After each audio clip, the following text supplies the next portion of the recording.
नमस्कार, स्वागत है आपका सीटेट गुरुजी के यूट्यूब चैनल पर। और आपने दीपावली जो है वो अच्छे से मना ली होगी और अब आगे वापस आप अपनी स्टडी में वैसे लगे होंगे। तो हम जो है सीटेट अभी नज़दीक आने वाली है, दिसंबर आने वाला है, समथिंग 1 महीना आपके पास बचा है। तो हम जो है इसमें पढ़ रहे थे अपनी जो है गणित की शिक्षण विधियाँ हैं उनके बारे में पढ़ रहे थे। तो गणित की शिक्षण विधियों में अपने पढ़ा था आगमन और निगमन जो विधि है उनके बारे में अपन ने पढ़ लिया था।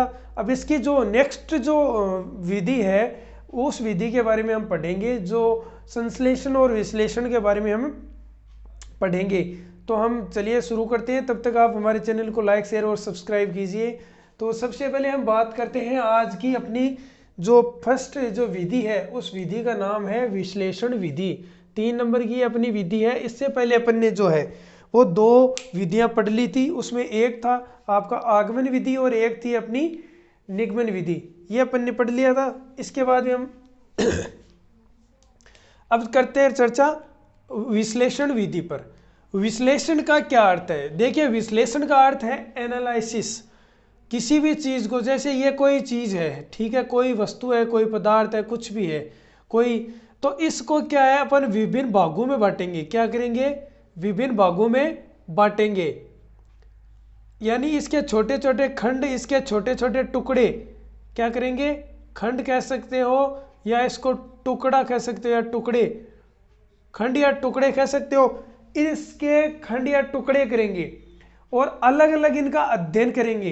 तो इसको तो क्या कहते हैं? इसको तो कहते हैं विश्लेषण। क्या कहते हैं? विश्लेषण।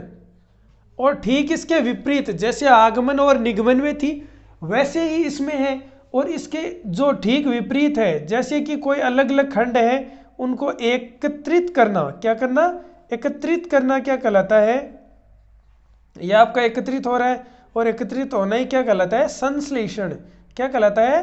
संश्लेषण कहलाता है। संश्लेषण विधि जो आगे इसके नेक्स्ट बाद में पढ़ेंगे, नेक्स्ट में पढ़ेंगे। तो ये विश्लेषण और संश्लेषण है। फिलहाल हम किसकी चर्चा करेंगे? फिलहाल हम चर्चा करेंगे विश्लेषण विधि की।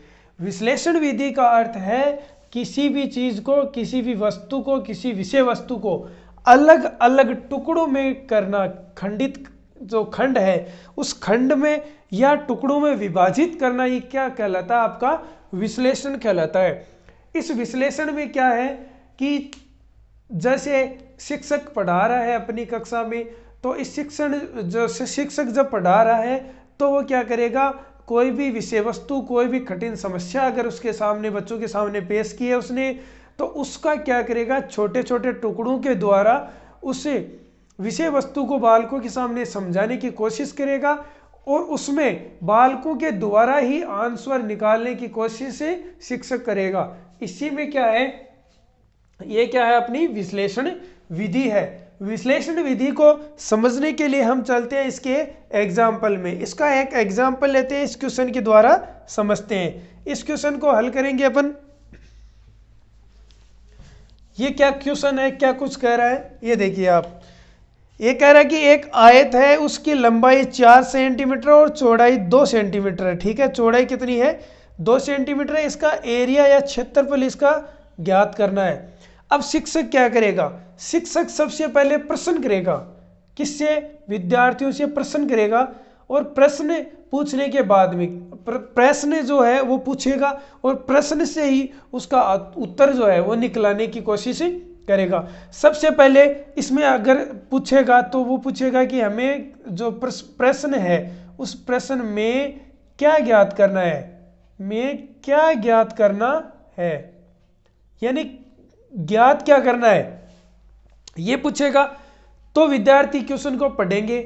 पढ़ने के बाद में विद्यार्थी क्या कहेंगे कि हमें आयत का क्षेत्रफल ज्ञात करना है।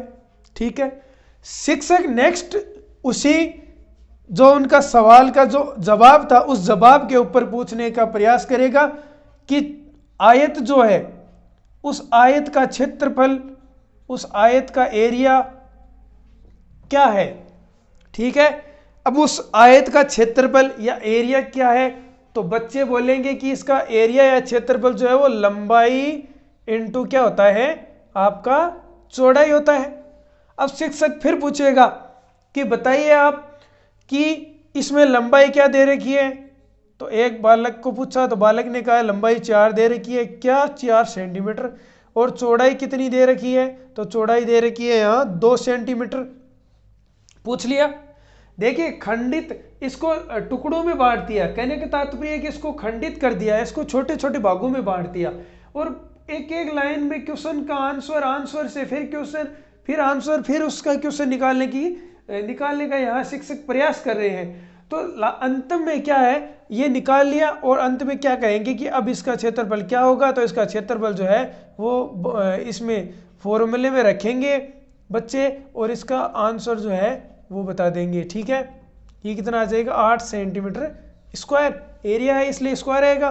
तो इस प्रकार से जो प्रश्नों का हल करते हैं उस विधि को क्या कहा जाता है, उस विधि को कहा जाता है विश्लेषण विधि। ये आपका क्वेश्चन था जो मैंने बताया है, किस प्रकार से निकालने की कोशिश करेगा जो शिक्षक है, वो उसी जो प्रश्न पूछेगा उसका जो आंसर आएगा उसी आंसर से क्या करेंगे, फिर वापस क्वेश्चन करेंगे और फिर वापस आंसर निकालने की कोशिश करेंगे। तो इस प्रकार की विधि क्या है, विश्लेषण विधि है। अब विश्लेषण विधि है, इसके कुछ शिक्षण सूत्र हैं, जैसे अपन ने आगमन विधि में पढ़ा था, निगमन विधि में पढ़ा था, जो क्वेश्चन, जो शिक्षण विधियां, जो शिक्षण सूत्र उसमें पढ़े थे, उसी प्रकार विश्लेषण विधि के भी कुछ शिक्षण सूत्र हैं, उन पर एक नजर हम डालते हैं। पहला शिक्षण सूत्र है अज्ञात से ज्ञात की ओर। किसकी ओर, अज्ञात से ज्ञात की ओर। आगमन निगमन में भी हमने ये शिक्षण सूत्र पढ़े हैं, उसी प्रकार इसमें भी है कि पहला है कि अज्ञात कोई भी विषय वस्तु, कोई चीज है, कोई जो सवाल है वो अज्ञात है, उसका आंसर जो है वो अज्ञात है, तो उस अज्ञात से हम किसकी ओर जाएंगे, ज्ञात की ओर जाएंगे। नेक्स्ट इसमें है कि प्रमाण से प्रत्यक्ष की ओर। इसमें प्रत्यक्ष है नहीं, लेकिन इस प्रत्यक्ष की ओर जाने का क्या करेंगे, प्रयास करेंगे। और इसमें जो है शिक्षक लगभग जो क्रिया है वो बालकों से करवाता है, गाइड के रूप में उनका सहयोग करता है, उनकी हेल्प करता है। नेक्स्ट है निष्कर्षों से ज्ञात तथ्यों की ओर। जो निष्कर्ष हैं उन निष्कर्ष के आधार पर जो ज्ञात तथ्य हैं उन तथ्यों की ओर इस विधि में जाया जाता है। यह मुख्यतः ये शिक्षण सूत्र थे। इसके बाद में हम बात करेंगे कि इस विधि में कुछ गुण और कुछ दोष हैं। तो सबसे पहले बात करते हैं कि इस विधि में क्या गुण है, तो इसके गुण कौन कौन से हैं। तो सबसे पहले हम बात करते हैं कि ये एक मनोवैज्ञानिक विधि है। कौन सी विधि है, मनोवैज्ञानिक विधि है। और मनोवैज्ञानिक विधि क्यों है, तो मनोवैज्ञानिक विधि इसलिए है क्योंकि इसमें छात्र जो है वो सक्रिय रहते हैं। क्या रहते हैं, छात्र जो है वो सक्रिय रहते हैं, छात्र सक्रिय रहते हैं। दूसरा है प्राप्त जो ज्ञान है वो क्या होता है, स्थायी होता है। जैसे आगमन में भी अपन ने पढ़ा था, ठीक है, उसी प्रकार इसमें भी जो है प्राप्त ज्ञान होता है वो स्थायी ज्ञान होता है। अध्यापक और छात्र जो है दोनों क्या होते हैं, इसमें सक्रिय भूमिका इनकी रहती है, सक्रिय दोनों हैं। फोर्थ है कि इसमें जो है इस विधि के द्वारा बालक में तर्क शक्ति, विचार शक्ति और कल्पना शक्ति का विकास होता है। किसका, तर्क शक्ति, कल्पना शक्ति, चिंतन शक्ति, विचार शक्ति, इन सब का इनमें क्या होता है, विकास होता है। किसमें, विश्लेषण विधि में। इसके बाद में नेक्स्ट है विद्यार्थी जो है स्वयं समस्या का जो हल है उसको ढूंढने का प्रयास करते हैं, जिसके कारण उनकी कल्पना शक्ति मजबूत होती है, उनकी जो तर्क शक्ति है वो मजबूत होती है और विकसित होती है। नेक्स्ट है विद्यार्थियों में आत्मविश्वास बढ़ता है। आत्मविश्वास कैसे बढ़ेगा, आत्मविश्वास इसलिए बढ़ता है क्योंकि बालक जो है वो अपने खुद अपने हाथों से करके सीखता है, और करके जिस चीज को सीखा जाता है उस विषय या उस जो भी कंटेंट है, जो भी विषय वस्तु है, अगर बालक उसको करके अपने हाथ से स्वयं करके सीखता है तो वो ज़्यादा सीखेगा और अधिक सीखेगा। तो अधिक सीखने का कारण बालक में क्या आएगा, आत्मविश्वास आएगा, क्योंकि वो अपने जो भी उसको प्रश्न दिए जाते हैं उन प्रश्नों को क्या करेगा, वो आसानी से हल कर लेगा, और हल करने के कारण क्या करेगा, उसका आत्मविश्वास बढ़ेगा। यह दोनों एक दूसरे से क्या है, रिलेटेड है, कि हल ढूंढेगा तो आत्मविश्वास जो है वो अपने आप ही बढ़ेगा। फिर है माध्यमिक कक्षाओं के लिए उपयोगी वो विधियां जो थी, आगमन विधियां, निगमन विधियां। आगमन विधि जो उच्च प्राथमिक विद्यालय जो होते हैं उनके लिए वो जो है सहायक थी, लेकिन जो अपनी विश्लेषण विधि है, ये विश्लेषण विधि मुख्यतः माध्यमिक शिक्षाएं जो है, माध्यमिक जो कक्षाएं हैं, जैसे 9th के अबव जो कक्षाएं हैं, तो उन कक्षाओं के लिए ये जो विधि है विश्लेषण विधि, ये जो है बेहद ही महत्वपूर्ण विधि है। अब हम बात करते हैं विश्लेषण विधि के दोषों के बारे में, कि क्या क्या इसमें दोष हैं। सबसे पहले हम बात करते हैं कि यह है एक जो है वो बेहद ही लंबी विधि है, क्योंकि इसमें हर जो क्वेश्चन है उसमें से आंसर है, इसका जो आंसर आएगा उसमें से क्वेश्चन वापस बनाएंगे, फिर आंसर पूछेंगे, क्वेश्चन पूछेंगे, फिर आंसर आएगा। तो इस प्रकार से इसमें जो है एक लंबी प्रोसेस है, एक प्रोसेसिंग जो है वो बहुत लंबी है, इसलिए है कि क्या है, इसका दोष है। इसमें समय भी अधिक लगता है, ये छोटी कक्षाओं के लिए अनुपयोगी है। क्या है, अनुपयोगी है। क्यों? क्योंकि ये आपके जो है माध्यमिक जो कक्षाएं हैं उन माध्यमिक कक्षाओं के लिए उपयोगी है, इसलिए छोटी कक्षाओं के लिए स्वतः ही अनुपयोगी विधि हो जाती है। संपूर्ण पाठ्यक्रम को इस विधि से करवाने में असमर्थ है, क्योंकि इस विधि से समय जो है वो अधिक लगता है, लंबी विधि है, इसलिए समय पर क्या है पाठ्यक्रम पूरा नहीं हो पाता है। इस विधि पर आधारित जो पाठ्यपुस्तकें, उन पाठ्यपुस्तकों की कमी है, उनका अभाव है, इसलिए ये एक इसका मुख्यतः दोष है।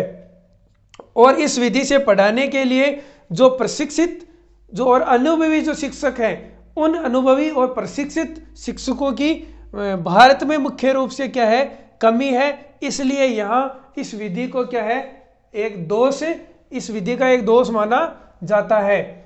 ये अपनी थी विश्लेषण विधि की। विश्लेषण विधि में क्या हुआ कि जो एक जो समस्या थी, जो एक विषय वस्तु थी, उसको अलग अलग खंडों में, टुकड़ों में तोड़ दिया गया, और उसको तोड़ने के बाद में उसको समस्या का हल किया गया।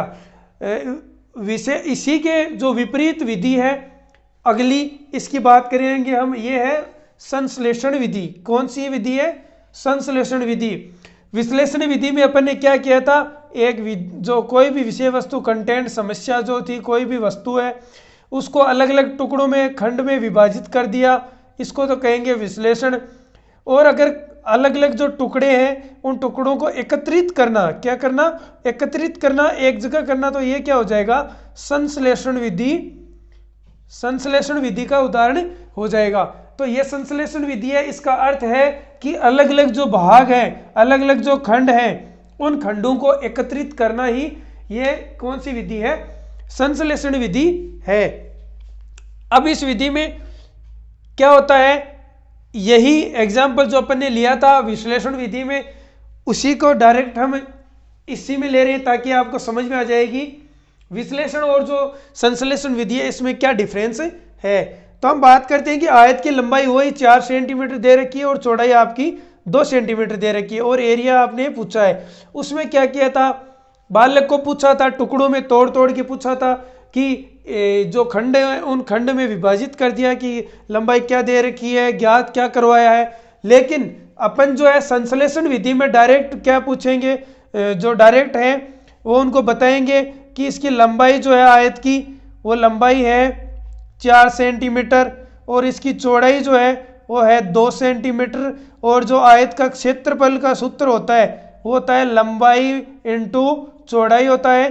तो इसका क्षेत्रफल ज्ञात हम कैसे करेंगे, तो फॉर्मूले में क्या रखेंगे, मान रखेंगे, और 4 इंटू 2 ये सेंटीमीटर आएगा, सेंटीमीटर मल्टीप्लाई 2 सेंटीमीटर, आंसर कितना आ जाएगा, 8 सेंटीमीटर स्क्वायर आ जाएगा। क्या आ जाएगा, सेंटीमीटर स्क्वायर आ जाएगा।